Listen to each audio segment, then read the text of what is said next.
I was very pure when I first started the path. Like I'll suffer through this headache for 3 days. And then my partner at the time, she'd just take painkillers and she'd be happy. And I'd be like, no, I'm going to be spiritual and not take painkillers. I'd Mm, suffer for a couple of days. And I was crazy back then. So, so my God, first sign of a headache, smack me up, give me some paracetamol, something, get rid of this so I can meditate. So I remember I was in Thailand and we were visiting this forest temple where these incredible monks were there. It was a Guan Yin temple, and sometimes they would share bits of food with us, from their rations, which was such an honor. And I was sat with one day, and he handed me over a little drink he had. Like I was, wow, wow, these amazing guys. And it was remember in the news agents, you could buy these energy shots, which are the worst chemical drinks in the world, like nitrous shots.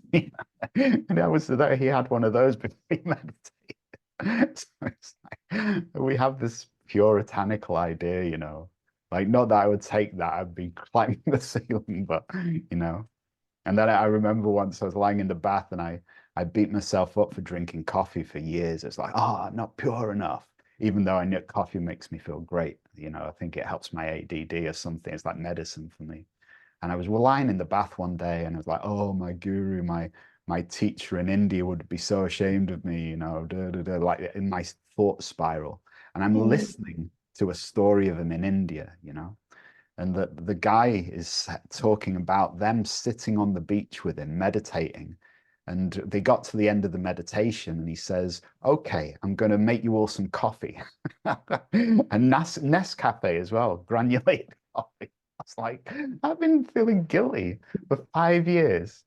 And then there was the Shaolin monks.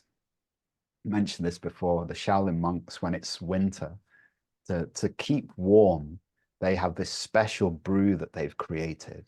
Um, and it's three heat teaspoons of Nescafe with two teaspoons of honey.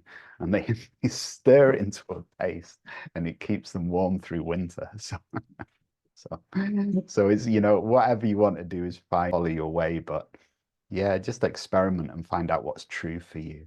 I mean, I was so relieved when I was in hospital with my lung infection.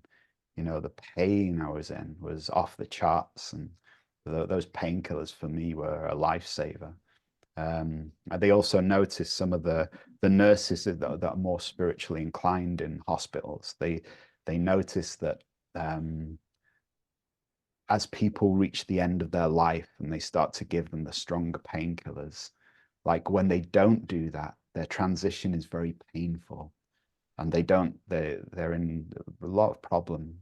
But as often when they give them the stronger painkillers, that's when they see angels around them, and because they're so deeply relaxed and open. So we have a Western mindset that is quite puritanical. And then all I'm saying is just find your own way. But my path is just I just want to be happy. I just want to be happy, relaxed, open, and so whatever it takes to do that, you know.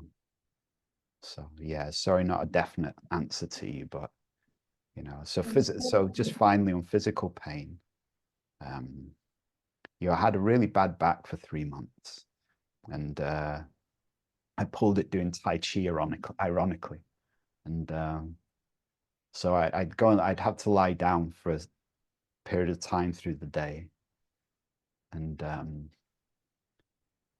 so I would pray, show me how to lie down.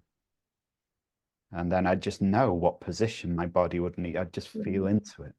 And then when I had my lung problem in hospital and it was just coughing and coughing and couldn't sleep, I was in a lot of pain, show me how to lie down. And it literally, I could feel like, oh, put my hand there, on my face, and the cough would go. So that listening, deep listening, that can guide us through pain.